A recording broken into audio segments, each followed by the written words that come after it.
I pull up, you know I be moving. Moving the floor and I'm cruising. The money I'm speaking is fluent. All of my business booming. Stacking my cash in abundance. Yo les potes, bienvenue dans cette nouvelle vidéo. Avant de lancer la vidéo, j'ai complètement explosé mon téléphone en le mettant sur le pied. Il est tombé, il arrête pas de tomber, mais il marche toujours, il reste solide. J'espère qu'il continuera à marcher, sinon je ne pourrai plus faire de vidéo. Bref, ce n'est pas le sujet de la vidéo, hein. On va retranscrire et un petit peu analyser l'interview de Lionel Messi donnée à la télévision espagnole, hein. Juste avant, Gérard Piqué, à propos de l'avenir de Messi, à Sky Italia, a dit « Ça serait très difficile de le voir partir, nous espérons qu'il pourra rester, mais ce sera sa décision. » Donc voilà, c'est vraiment du 50-50. Il est en fin de contrat, dans 6 mois. Il y a plusieurs échéances qui arrivent. Le match contre le Paris Saint-Germain qui pourrait être une future destination. Il a tout évoqué, hein. Sa relation avec les joueurs, avec l'entraîneur. Les propos de Neymar après le match contre Manchester United. La relation qu'il a avec Antoine Griezmann. Son avenir. Les discussions qu'il a eues avec Guardiola. Va-t-il rester? Va-t-il partir? Il a vraiment tout évoqué. L'interview a duré très très longtemps. Les meilleurs passages, hein, si vous voulez, on va vous les donner. Mais voilà, ça va aller très vite parce que je vais vraiment enchaîner. Donc voilà. Vraiment, il a tout évoqué. Hein. Il a tout évoqué. Hein. Voilà, on ne pourra rien rater. Ce qui est marrant, c'est que les footix barcelonais t'envoient un message. Ils t'envoient un message privé. Alors qu'il y a eu 1 heure d'interview, au moins 50 questions posées. Eux, ils ont juste retenu. Alors je ne sais pas s'ils ne savent pas lire, ou s'ils ne savent pas lire le français, ou s'ils ne comprennent pas trop un petit peu ce que veut dire Messi. Mais sur tout ce qui a été dit par Messi, ils ont juste retenu le Barça est le club de ma vie. Bah oui, il est là-bas depuis qu'il a 13 ans. Il va pas dire c'est Nanterre, ma ville préférée ou mon club préféré. À un moment donné, un peu de bon sens, un petit peu d'intelligence. Donc Messi est blessé à la cheville droite, hein, c'est pour cette raison qu'il loupera le match contre Eibar. Les propos de Piqué, hein, qui joue avec lui maintenant depuis plus de 13 ans, bah, sont à prendre au sérieux, comme quoi il dit que ce sera très dur de le voir partir. S'il part, ce sera sa décision. Donc, apparemment, Messi est content de Koeman. Les résultats d'élections présidentielles conditionneront son futur au FC Barcelone. Donc, on va voir un petit peu, on va retranscrire l'interview donnée. Donc, il commence à dire, hein, Barcelone, c'est toute ma vie, j'ai tout vécu ici, plus qu'en Argentine. Alors, au début, ça a été des questions niveau 0, hein, un peu sur sa vie personnelle. Le journaliste s'est pris un petit peu pour un psychiatre, un psychanalyste, un psychologue, bref. Il lui a posé des questions sur la play. Messi a répondu « La play, j'ai arrêté de jouer, c'est plus Thiago. Avant, je jouais toute la journée avec sa naissance, j'ai tout arrêté, puis j'ai joué de temps en temps avec lui. » Donc, les gens qui ont un petit peu traduit, c'est traduit un peu à la va-vite. Hein. Donc, on va essayer de bien lire quand même. « J'ai une relation d'amour avec le Barça, c'est une ville que j'adore. Le club est dans une mauvaise situation et ça sera compliqué de revenir au niveau financier où on était. Je n'ai jamais de posture avec le Barça. J'agis avec amour, avec sentiment, rien n'est calculé. Beaucoup de personnes parlent sans savoir, des gens les croient car c'est la télévision, les journaux, c'est comme ça. Est-ce que j'ai pleuré dernièrement? Pour des raisons sportives, non, même si j'ai souffert. Pour d'autres thématiques, oui. Quitter l'Argentine a été difficile. J'ai tout laissé derrière moi, ma famille, l'école, mes amis. J'ai changé de vie et c'était compliqué avec ma personnalité. Je suis prêt à me battre pour les titres. Je sais que le club est dans une situation compliquée, mais j'ai hâte de me battre. Ce que je préfère faire avec mes enfants, tout. Quand on joue au football ou d'autres sports, quand ils viennent au lit me réveiller, j'aime tout avec eux. Je regardais quand j'étais petit Pokémon, Dragon Ball, Nobita, surnom de Bartomeu apparemment, haha. C'était assez dur que des enfants se rapproche de Thiago juste pour son père, c'était difficile à gérer. Ma vie est plus que normale, parfois ennuyeuse. J'amène les enfants à l'école, je déjeune, je vais m'entraîner. J'ai jamais appelé Bartomeu Nobita. D'autres oui, haha. Ce que je ressens pour ce maillot, tout. Je suis un privilégié. Pour tout ce que j'ai vécu et ce que je vis, parfois c'est sûr j'aimerais être anonyme pour aller au restaurant ou au cinéma tranquillement. Je viens d'une famille basse, moyenne, mais on n'a jamais manqué de rien. Sans public, avec ce calendrier, c'était de plus en plus moche footballistiquement. On ne pense pas aux sportifs, mais aux contrats à remplir, télévision, les intérêts économiques. Je n'arrive toujours pas à croire que Diego Maradona est parti. Avoir des funérailles comme ceux de Diego, je ne préfère pas y penser, mais c'était normal qu'il y en ait comme ça pour tout ce qu'il a été pour le pays. Penser à la mort, moi, non, je n'y pense pas, même si parfois ça m'arrive quand même. Le maillot de Newell's Old Boys, ce club qui me l'a offert quand je suis allé les voir. Oui, c'est mon club de cœur. En Argentine. Porter le maillot de Diego, j'étais sûr que j'allais marquer. J'avais du mal à marquer, mais j'étais convaincu que ça allait arriver. En plus, ça vient d'une action anodine. Une joueuse a pas voulu rendre hommage à Diego. Elle a le droit. Chacun peut avoir l'opinion qu'il veut. Je ne veux pas juger. Me positionner politiquement? Non. J'essaie d'écouter, de m'y intéresser. J'ai mon opinion et la garde avec mes amis et mes proches, et je la garde pour moi. Je veux le mieux pour mon pays, pour que ça change, pour que tous ceux qui souffrent gagnent et réussissent. Le 8-2 a été très très dur contre le Bayern de Munich. Anxieux pour démontrer chaque jour que je suis le meilleur, je n'y pense pas. Je veux juste gagner pour mon équipe. Aller chez le psy, moi? Ce n'est jamais arrivé, ça m'est jamais arrivé. Je garde tout pour moi, mais parfois tu te dis que ça pourrait aider de parler.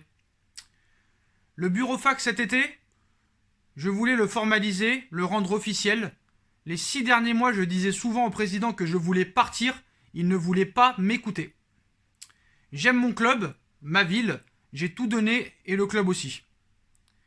Est venu un moment où je pensais que j'avais fini un cycle ici, qu'il fallait un changement. Ma tête devait changer de paysage. Je savais que cette année allait être une année de transition, mais je veux toujours gagner. Je voulais partir cet été, oui. Le président le savait, lui ne voulait pas et faisait filtrer des choses pour me faire du mal et me faire passer pour le méchant. Je pense aux supporters, évidemment que la décision était horrible. Ça n'était pas facile de dire je veux quitter ma ville, je veux quitter mon club, mais c'est ce que je voulais faire cet été. Il n'y a pas de meilleure ville pour vivre que Barcelone. Ma famille voulait rester aussi ici. Le départ de Luis Suarez? Non, ça n'avait rien changé car je voulais partir avant, mais ça m'a rendu fou de voir comment ils ont géré la chose. Il est parti gratuitement pour un club rival. C'est même pas son départ qui m'a gêné, mais la manière dont ça a été fait.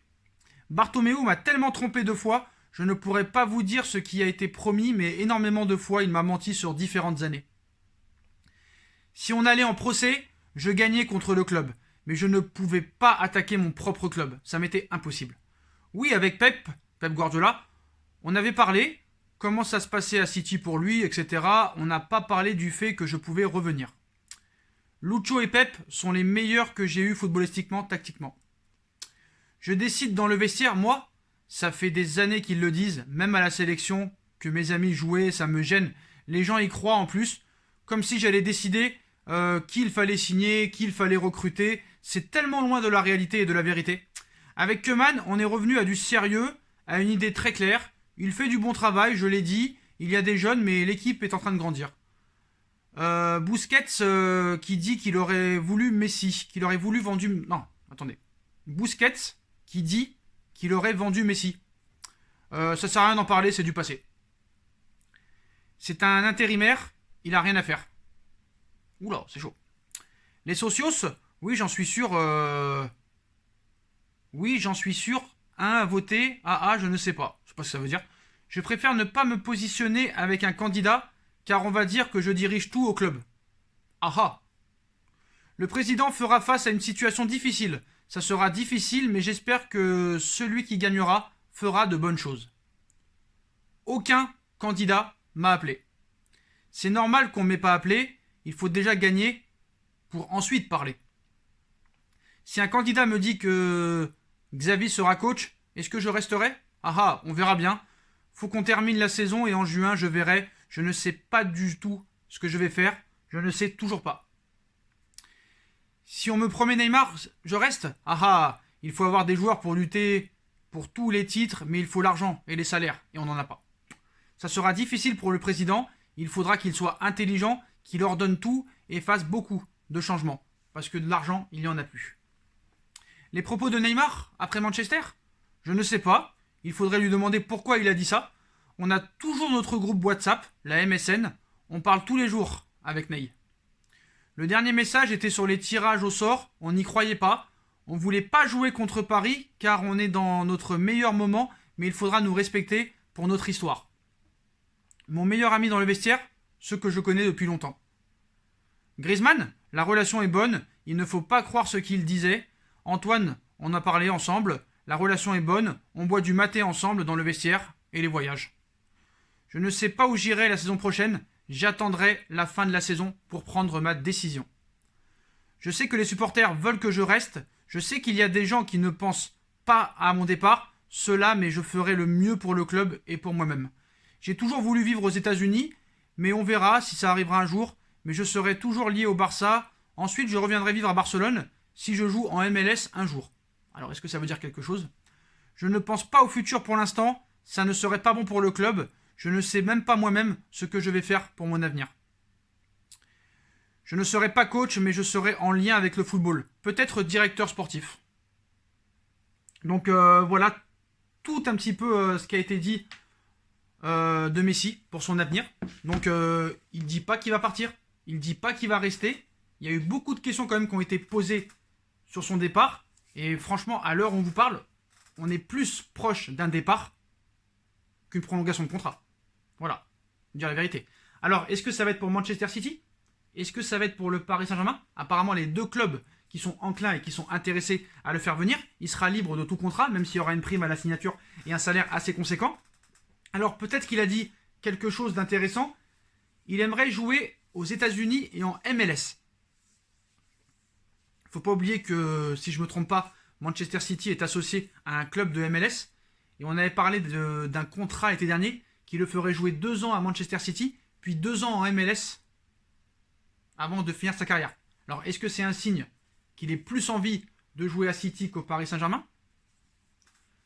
Sur les propos de Neymar, il n'a rien dit. Il n'a pas démenti. Quand Neymar te dit « j'aimerais rejouer avec Messi, machin, tout ça », il aurait pu démentir. Il n'a pas démenti les propos de Neymar. Donc, qu'est-ce qu'il faut en conclure? Je ne sais pas, mais il est très flou. Et quand on décortique un petit peu son interview, bah, c'est du 50-50 pour moi. C'est vraiment du 50-50. Parce que moi, ce que j'ai surtout retenu de Messi, c'est qu'il a dit aussi je ne vais pas rejoindre le Real Madrid ou l'Atlético Madrid, c'est impossible. Je ne sais pas si je quitterai le Barça, j'en parlerai à la fin de la saison, mais j'espère que je pourrai être ici après ma retraite. Voilà. Donc sur Guardiola, hein, avec Pep Guardiola, on a parlé de comment ça allait pour lui et pour moi. Ça on peut le croire. Mais pas de retrouvailles dans un club. Ça, il ment. Voilà, sur Suarez, on l'a vu. Si un candidat me dit que Xavi sera coach, je reste. Ah ah, on verra bien. Faut qu'on termine d'abord la saison. Et en juin, je verrai. Je ne sais toujours pas. Si on me promet Neymar, ah ah, il faut avoir des joueurs pour lutter pour tous les titres, mais il faut de l'argent, les salaires. Messi, les propos de Neymar, je ne sais pas. Il faudrait lui demander pourquoi il a dit ça. On a toujours notre groupe WhatsApp. On parle tous les jours avec Luzito. Le dernier message était sur les tirages au sort. On n'y croyait pas. On ne voulait pas jouer contre Paris car on n'est pas dans notre meilleur moment, mais il faudra nous respecter pour notre histoire. Messi, mon meilleur ami dans le vestiaire, ce que je connais depuis longtemps. Qu'est-ce qu'il a dit de plus que... Voilà, il a dit « Je ne vais pas négocier avec d'autres clubs. J'attendrai la fin de saison et en juin, on verra. Je ne sais pas où j'irai. J'attendrai la fin de saison. Je sais que les supporters veulent que je reste. Je sais qu'il y a des gens qui ne pensent pas cela, mais je ferai le mieux pour le club et pour moi. Je ne pense pas au futur pour l'instant. Ça ne serait pas bon.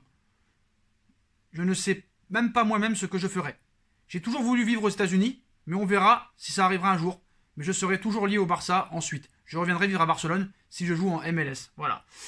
Donc pour l'instant, on est plus du côté de la MLS et du côté de City que du côté du Paris Saint-Germain, même s'il n'a pas démenti les propos de monsieur Neymar. Donc maintenant, réellement, où on en est réellement sur le dossier Messi.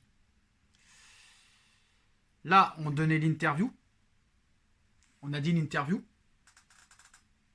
Franchement, moi, sportivement, je ne suis pas accro à cette idée. Je ne rêve pas de Messi toute la nuit. Certes, c'est gratuit. Certes, Nasser et Léo n'ont pas démenti. Certes, ça fait quand même rêver de voir Messi, Neymar, Mbappé en trio de tête. Mais où on en est réellement, bah... Paris aurait quand même le dossier bien en main.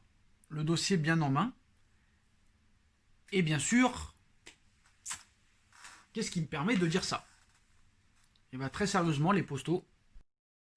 Donc, le plan colossal du Paris Saint-Germain pour attirer Léo Messi se dévoile. En fin de contrat, l'été prochain, l'avenir de Léo Messi au FC Barcelone semble bien loin d'être assuré, surtout après cette interview. Si la Pulga souhaiterait attendre de voir qui sera le nouveau visage de la présidence du FC Barcelone, le PSG semble d'ores et déjà mettre toutes les chances de son côté pour convaincre l'Argentin de rejoindre le club de la capitale où il pourrait retrouver Neymar et évoluer sous les ordres de Mauricio Pochettino, qui pourrait avoir un grand rôle à jouer dans l'opération, donc où évoluera Léo Messi la saison prochaine, à désormais moins d'une semaine de l'ouverture du mercato hivernal lors duquel l'Argentin sera légalement autorisé à discuter avec le club de son choix pour signer un pré-contrat. L'avenir de l'attaquant du Barça semble plus que jamais indécis, surtout après cette interview.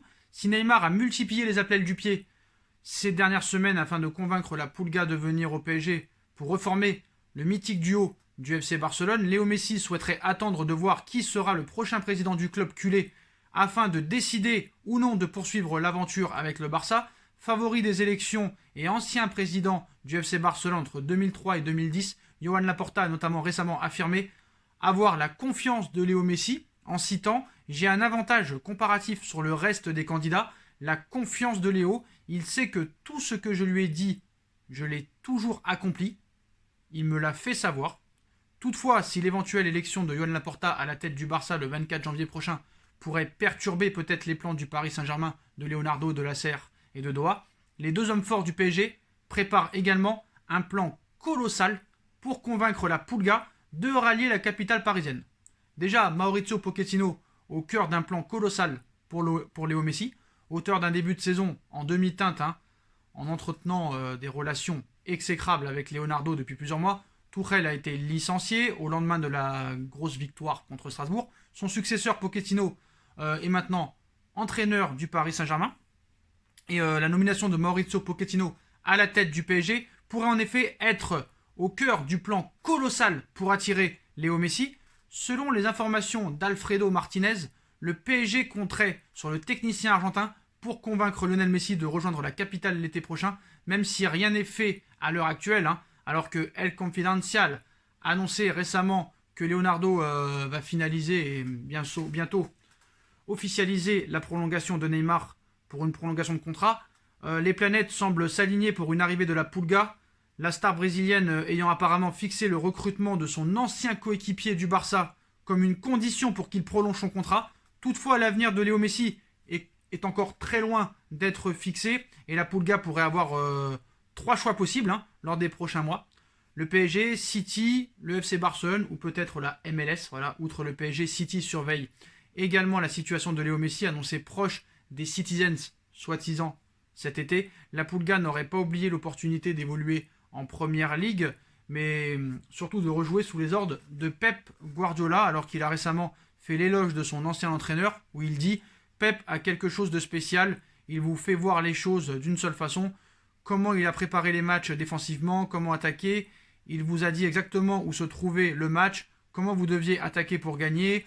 J'ai eu la malchance, entre guillemets, d'avoir beaucoup de temps pour Guardiola et Luis Enrique, les deux meilleurs, le fait de les avoir si souvent m'a fait beaucoup grandir dans le football et dans la sagesse tactique qu'ils m'ont enseigné. Selon Alfredo Martinez, journaliste pour Onda Cero, Manchester City et le PSG seraient les deux seules options de Léo Messi s'il venait à prendre la décision de quitter le FC Barcelone en fin de saison.